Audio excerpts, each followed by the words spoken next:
Hi hello ನಮಸ್ಕಾರ. ನಾನು ನಿಮ್ಮ ಪ್ರೀತಿಯ ನಮಸ್ಕಾರನೇ. ತುಂಬ ದಿನ ಆದಮೇಲೆ ವಿಡಿಯೋನ ಮಾಡ್ತಾ ಇದ್ದೀನಿ, ವಿಡಿಯೋನ ಅಪ್ಲೋಡ್ ಮಾಡ್ತಾ ಇದ್ದೀನಿ. ನನ್ನ ಲೈಫ್ ಬಗ್ಗೆ ನಾನು ಅಪ್ಡೇಟ್ ಕೊಡೋಣ ಅಂತ ಇದ್ದೀನಿ. ಸೊ 1 ಮಂತ್ ಆಯಿತು ನಾನು ಒಂದು ವಿಡಿಯೋ ಆಗಿರ್ಬೋದು ಇಲ್ಲ ವ್ಲಾಗ್ ಏನೂ ಮಾಡಲಿಲ್ಲ. ಸೊ ಅದಕ್ಕೋಸ್ಕರ ಒಂದು ತಿಂಗಳಲ್ಲಿ ಏನೆಲ್ಲ ಆಯಿತು ಅಂತ ಹೇಳಿಬಿಟ್ಟು ಚಿಕ್ಕದಾಗಿ ಒಂದು ವಿಡಿಯೋ ರೂಪದಲ್ಲಿ ಹೇಳ್ತಾ ಇದ್ದೀನಿ ಅಷ್ಟೇ. ಸೊ ಮೊದಲಿಗೆ ನಾನು ಮನೆಯಿಂದ ಇಲ್ಲಿಗೆ ಬಂದ ನಂತರ ಫಸ್ಟ್ ಜಾಬಿಗೆ ವರ್ಕ್ ಮಾಡೋದು ತುಂಬ ತಿಂಗಳು ವರ್ಷಗಳಾದ ನಂತರ ನಾನು ವರ್ಕ್ ಫ್ರಮ್ ಆಫೀಸ್ ಮಾಡೋದ್ರಿಂದ ಸ್ವಲ್ಪನ ಜಾಸ್ತಿನೇ ಭಯ ಆಯಿತು ಆ್ಯಕ್ಚುಲಿ. ಒಂದಿಬ್ಬರು ಫ್ರೆಂಡ್ಸ್ ಆದರು, ಇವಾಗ ಸ್ವಲ್ಪ ಚಿಕ್ಕದಾಗಿ ಒಂದು ಗ್ಯಾಂಗ್ ಕೂಡ ಆಗಿದೆ ನಮ್ಮದು ಫ್ರೆಂಡ್ಶಿಪ್ದು. ಆ್ಯಂಡ್ ತುಂಬ ಚೆನ್ನಾಗಿ ಆಗ್ತಾ ಉಂಟು ಟ್ರೈನಿಂಗ್. 1.5 ಮಂತ್ ನಮಗೆ ಟ್ರೈನಿಂಗ್ ಉಂಟು, ಇನ್ನೂ ಸಹ ಟ್ರೈನಿಂಗಲ್ಲೇ ಇದ್ದೀನಿ. ಸೊ ಅದಾದ ನಂತರ ನಾನು ಚರ್ಚಿಗೆ ಜಾಯ್ನ್ ಆಗಿದ್ದೀನಿ. ಅಂದರೆ ಮುಂಚೆ ಕೂಡ ಬ್ಯಾಂಗ್ಳೂರಲ್ಲಿ ಇರಬೇಕಾದ್ರೆ ನಾನು ಇಂಗ್ಲೀಷ್ ಚರ್ಚಿಗೆ ಇಂಗ್ಲೀಷ್ ಮಾಸ್ಗೆ ಮಾತ್ರ ಹೋಗ್ತಾ ಇದ್ದೆ. ಬಟ್ ಇವಾಗ ಏನಂದರೆ ನನಗೆ ಕೊಂಕಣಿ ಪೂಜೆಗೆ ಹೋದರೆ ಕಾಯರಲ್ಲೂ ಕೂಡ ಇರ್ಬೋದು ಅಂತ ಹೇಳಿಬಿಟ್ಟು ಇಲ್ಲಿಂದ ಆಲ್ಮೋಸ್ಟ್ 1.5 hour ಬೇಕು ನನಗೆ ಟ್ರಾವೆಲಿಗೆ. ಆದರೂ ಹೋಗಿ ಬೆಳಿಗ್ಗೆ ಸಂಡೇ ಸ್ವಲ್ಪ ಲೇಟಾಗಿ ಹೇಳೋದು, ಅಂದರೆ 11 o'clock ಪೂಜೆ ಇರೋದು. ಸೊ 8:30 ಹಾಗೆ ಹೊರಟ್ರೆ ಸಾಕು. ಇಲ್ಲಿಂದ ಹೋಗಿ ಸೊ ಅದೇ ಕಾಯರಿಗೆ ಜಾಯ್ನ್ ಆಗಿದ್ದೀನಿ. ಅದೊಂದು ತುಂಬ ಖುಷಿ ಆಗ್ತಾ ಉಂಟು. ಯಾಕಂದರೆ ನಮ್ಮ ಸಿಂಗಿಂಗ್ ಹಾಡ್ತಾ ಇದ್ದರೆ ನಮ್ಮದು ವಾಯ್ಸ್ ಕೂಡ ತುಂಬ ಚೆಂದ ಬರ್ತದೆ. ಇಲ್ಲಾಂದರೆ ಹಾಡು ನಾವು ಸಡನ್ನಾಗಿ ಸ್ಟಾಪ್ ಮಾಡಿದ್ರೆ ಒಂಥರ ಅದು ಸ್ಟಕ್ ಆದಾಗೆ ಆಗ್ತದೆ. ಅದಕ್ಕೋಸ್ಕರ ನಂದು ಸಿಂಗಿಂಗ್ ಸ್ಟಾಪ್ ಮಾಡಬಾರ್ದು ಅಂತ ಹೇಳಿಕೊಂಡು ನಾನು ಕಾಯರಿಗೆ ಜಾಯ್ನ್ ಆದೆ. ಸೊ ಸಂಡೇ ಕಾಯರಲ್ಲಿದ್ದೀನಿ. ಅದರಿಂದ ನಿಮಗೆ ಇನ್ನೊಂದು ಗೊತ್ತಿರ್ಬೋದು, ನಾನು ಟ್ರಿಯೋ ಸ್ಟಾರ್ಸ್ ಅಂತ ಒಂದು ಸಿಂಗಿಂಗ್ ಕಾಂಪಿಟೇಷನ್ ಇತ್ತು ಕೊಂಕಣಿ ದೈಜುಗಳಲ್ಲಿ ನಡೀತಿತ್ತಲ್ವ. ಆವಾಗ ನಮ್ಮದೊಂದು ನನಗೆ ಪರಿಚಯದವರು ಅಲ್ಲಿ ಆಗಿದ್ದರು, ಕಾಂಪಿಟೇಟರ್ ಆಗಿದ್ದರು. ಸೊ ಅವರು ಕೂಡ ಅಲ್ಲಿ ಚರ್ಚಲ್ಲಿ ಕಾಯರಲ್ಲಿ ಇದ್ದಾರೆ. ಸೊ ಅವ್ರು ನನಗೆ ಕರೆದ್ರು, ಒಂದು ಕಾಂಪಿಟೇಷನ್ ಉಂಟು ಕೊಂಕಣಿ ಸಿಂಗಿಂಗ್ ಕಾಂಪಿಟೇಷನ್, ಬರ್ತೀಯಾ ಅಂತ. ಸೊ ಹಾಗೆ ಅದನ್ನು ಸೆಲೆಬ್ರೇಟ್ ಅದರಲ್ಲೂ ಪಾರ್ಟಿಸಿಪೇಟ್ ಮಾಡಿ ಹೋದೆ. ತುಂಬ ಚೆನ್ನಾಗಿತ್ತು. ಪ್ರೈಸ್ ಆ್ಯಕ್ಚುಲಿ ಈ 1 ಮಂತ್ ನಾನು ಟೈಮ್ ತೊಗೊಂಡಿದ್ದು ನನಗೋಸ್ಕರ ಅಂತ. ನಾನೇನು ಮಾಡ್ತಾಯಿದ್ದೀನಿ, ಹೇಗಿದ್ದೀನಿ, ನನಗೆ ಸ್ವಲ್ಪ ಹೆಲ್ತ್ ಇಶ್ಯೂಸ್ ಇತ್ತು, ಮೆಂಟಲ್ ಇಶ್ಯೂಸ್ ಇತ್ತು. Like mental issues in the sense mentally disturbed ಆಗಿದ್ದೆ, ತುಂಬ ಒಂಥರ ಆಗಿದ್ದೆ.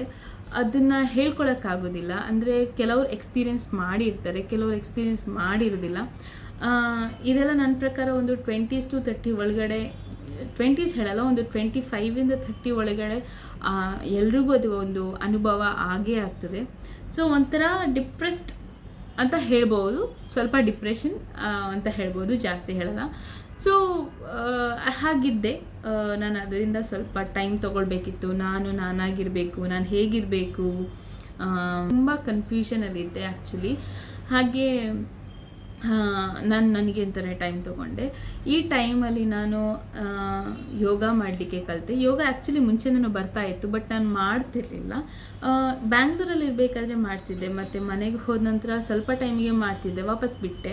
ಸೊ ಇಲ್ಲಿ ಈಗ ವಾಪಸ್ ನಾನು ಸ್ಟಾರ್ಟ್ ಮಾಡಿದ್ದೇನೆ ಯೋಗ ಮಾಡಲಿಕ್ಕೆ.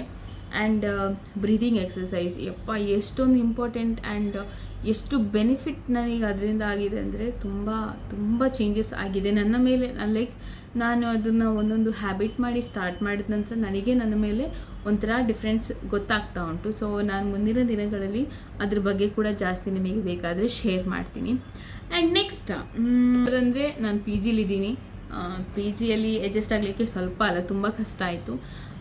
ಊಟದ ಬಗ್ಗೆ ಓಕೆ, ರೂಮ್ಮೇಟ್ಸ್ ಬಗ್ಗೆ ಸ್ವಲ್ಪ ನಾಟ್ ಓಕೆ. ನಾನು ಒಬ್ಬಳು ರೂಮ್ಮೇಟ್ ನಿಮಗೆ ಗೊತ್ತಿರ್ಬೋದು, ನನಗೆ ಯಾರು ಜಾಬ್ ಮಾಡಿಕೊಟ್ಲಲ್ವ, ಅವಳೇ ಸೌಮ್ಯ. ಸೊ ಬೇಜಾರು ಏನಂದರೆ ಅವಳು ನೆಕ್ಸ್ಟ್ ಮಂತ್ ಹೋಗ್ತಾ ಇದ್ದಾಳೆ, ಅವಳು ಮದುವೆ ಆಗ್ತಿದ್ದಾಳೆ. ಸೊ ಅವಳು ರೂಮ್ ಬಿಟ್ಟು ಹೋಗ್ತಿದ್ದಾಳೆ. ಇನ್ನೊಬ್ಳು ಇದ್ದಾಳೆ, ಅವಳು ತಮಿಳ್, ಚೆನ್ನೈ ಅವಳು. ಸೊ ಓಕೆ, ಬಟ್ ಗಲೀಜು ಸ್ವಲ್ಪ. ನನಗೆ OCD ಪ್ರಾಬ್ಲಮ್ ಮೊದಲಿಂದನೂ ಇದೆ, ಹಾಗೆ ಸ್ವಲ್ಪ ಅಡ್ಜಸ್ಟ್ ಆಗಲಿಕ್ಕೆ ಸ್ವಲ್ಪ ಕಷ್ಟ ಆಗ್ತೊಂಡಷ್ಟೇ. ಹಾಗೆ ರೂಮ್ ಟೂರ್ ಒಂದು ಮಾಡ್ತೀನಿ. ಪಿ ಜಿ ಯಾರಾದರೂ ಈ ವಿಡಿಯೋ ಮುಂದಿನ ದಿನಗಳಲ್ಲಿ ಇಲ್ಲಿ ಮಾನ್ಯತದಲ್ಲಿ ವರ್ಕ್ ಮಾಡೋರು ಯಾರಾದರೂ ಇದ್ದರೆ ಅವರಿಗೆಲ್ಲ ಬೆನಿಫಿಟ್ ಆಗ್ಬೋದು.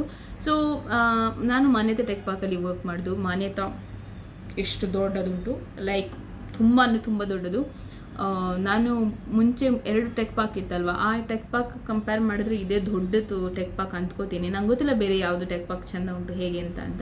ಬಟ್ ನನ್ನ ಪ್ರಕಾರ ಈ ಟೆಕ್ ಪಾರ್ಕ್ ತುಂಬ ಚೆಂದ ಉಂಟು, ಬ್ಯೂಟಿಫುಲ್ಲಿ ಮ್ಯಾನೇಜ್ಡ್ ಆ್ಯಕ್ಚುಲಿ. ಯಾಕಂದರೆ ಅಲ್ಲಿರೋ ಫ್ಲವರ್ಸ್, ಗಿಡಗಳು ಎಷ್ಟು ಚೆಂದ ಮೇಂಟೈನ್ ಮಾಡ್ತಾರೆ ಅಂದರೆ ನೀರು ಹಾಕ್ಬೋದು, ಅದು ಇದೆಲ್ಲ ನೋಡಬೇಕಾದ್ರೆ ತುಂಬ ಜನ ಕೆಲಸದವರಿದ್ದಾರೆ. ಸೊ ಅದನ್ನೆಲ್ಲ ನೋಡ್ಬೇಕಾದ್ರೆ ಈ ಟೆಕ್ ಪಾರ್ಕ್ ಎಷ್ಟು ಚೆಂದ ಉಂಟು, ಒಂಥರ ವೈಬ್ ಕೊಡ್ತದೆ. ಸೊ ನಾನಿವಾಗ ವಾಕಿಂಗ್ ಕೂಡ ಸ್ಟಾರ್ಟ್ ಮಾಡಿದ್ದೀನಿ. ಒಂದು ಟೆಕ್ ಪಾರ್ಕ್ ಒಳಗಡೆ ಹೋಗಿ ನಾನು ವಾಕ್ ಮಾಡ್ತಾ ಇರ್ತೀನಿ, ತುಂಬ ಚೆಂದ ಆಗುತ್ತೆ. ಪ್ಲಸ್ ಪಾಯಿಂಟ್ ಏನಂದರೆ ನಮ್ಮ ಟೆಕ್ ಪಾರ್ಕ್ ಪಕ್ಕದಲ್ಲೇ ಆಲ್ಮೋಸ್ಟ್ ಒಂದು ಹಾಫ್ ಆನ್ ಅವರ್ ನಡಿಬೇಕು. ಹಾಫ್ ಆನ್ ಅವರ್ ಆದ ನಂತರ ಶಿವರಾಜ್ ಕುಮಾರ್ ಅವರ ಮನೆ ಸಿಗುತ್ತೆ. ನಾನು ನೋಡಿದೆ, ಶಿವರಾಜ್ ಕುಮಾರ್ ಅವರ ಮನೆ ಮಾತ್ರ ನೋಡಿದೆ, ಅವರನ್ನು ನೋಡ್ಲಿಕ್ಕೆ ಆಗಲಿಲ್ಲ. ಅವರೆಲ್ಲ ಬರೋದಿಲ್ಲ ಅಂದ್ಕೋತೀನಿ, ಹೊರಗಡೆ ಗೊತ್ತಿಲ್ಲ. ಬಟ್ ಆ ಮನೆ ತುಂಬ ಚೆಂದ ಇತ್ತು. ಮತ್ತು ಅದ್ರ ಪಕ್ಕದಲ್ಲೇ ಇದು ಎಂಥ ಪಾರ್ಕ್ ಉಂಟು. ಆ ಪಾರ್ಕಲ್ಲಿ ವಾಕಿಂಗ್ ಮಾಡ್ತಿರ್ತಾರೆ, ತುಂಬ ಜನ ವಾಕ್ ಮಾಡ್ತಿರ್ತಾರೆ. ಹಾಗೆ ಇಷ್ಟೇ ನನ್ನ ಒಂದು ತಿಂಗಳು ಏನು ಮಾಡಿದೆ ಅಂತ ನಾನು ನಿಮ್ಮ ಜೊತೆ ಶೇರ್ ಮಾಡಿದೆ, ಬ್ರೀಫಾಗಿ ಹೇಳಿದೆ. ಸೊ ನನಗೆ ತುಂಬ ಜನ ಫ್ರೆಂಡ್ಸ್ ಆಗಿದ್ದಾರೆ ಆಫೀಸಲ್ಲಿ ಕೂಡ, ನಾನು ತುಂಬ ಅಡ್ಜಸ್ಟ್ ಆಗಿದ್ದೇನೆ. ಸೊ ತುಂಬ ಖುಷಿಯಾಗಿದ್ದೀನಿ. ನಾನು ತುಂಬ ಥ್ಯಾಂಕ್ಸ್ ಹೇಳಬೇಕು. ನನಗೆ ಕೆಲವರು ತುಂಬ ಜನ ಕೇಳಿದರು, ಕೆಲವರು ಲೈಕ್ ವಾಟ್ಸಪ್ಪಲ್ಲಾಗಿರ್ಬೋದು, ಇನ್ಸ್ಟಾಗ್ರಾಮಲ್ಲೆಲ್ಲ ಕೇಳಿದರು, ಹೇಗಿದೆಯಾ, ಏನು ಮಾಡ್ತಾ ಇದೆಯಾ, ಹುಷಾರಿದೆಯಾ ಅಂತೆಲ್ಲ. So yes, I am doing really well. Thank you for asking. ತುಂಬ ಕಮ್ಮಿ ಜನ ನಮಗೆ ಪರ್ಸ್ನಲಾಗಿ ಕೇಳೋದು, ನನಗಂತೂ ತುಂಬ ಇಷ್ಟ ಆಗುತ್ತೆ ಕೇಳಿದ ತಕ್ಷಣ. ಆ್ಯಂಡ್ ನನಗೂ ಕಮೆಂಟ್ ಮಾಡಿ ಕೂಡ ಕೆಲವರು ಕೇಳಿದ್ದಾರೆ ಯಾವಾಗ ಬರುತ್ತೆ ವಿಡಿಯೋ ಅಂತ. Yes, so happy that you are waiting for my videos. And ಮುಂದಿನ ದಿನಗಳಲ್ಲಿ ಆದಷ್ಟು ಜಾಸ್ತಿ ವ್ಲಾಗ್ಸ್ ವೀಡಿಯೋಸ್ ಮಾಡೋಕ್ಕೆ ಟ್ರೈ ಮಾಡ್ತೀನಿ. ನನಗೆ ಒಂದಿಬ್ಬರು ಫ್ರೆಂಡ್ಸ್ ಸಿಕ್ಕಿದ್ದಾರೆ, ಆದಷ್ಟು ತಿರುಗಬೇಕು ಅಂತ ನಾನು ಪ್ಲ್ಯಾನ್ ಮಾಡಿದ್ದೀನಿ. ನಿಮಗೆಲ್ಲ ನನ್ನ ವೀಡಿಯೋ ಇಷ್ಟ ಆದಲ್ಲಿ ಲೈಕ್, ಶೇರ್, ಸಬ್ಸ್ಕ್ರೈಬ್ ಮಾಡಲಿಕ್ಕೆ ಮರಿಬೇಡಿ. And thank you so much for waiting patiently for my videos and asking my health also. So ನೀವು ಕೂಡ ತುಂಬ ಚೆನ್ನಾಗಿರಿ ಅಂತ ಹೇಳ್ತಾ ಬಾಯ್.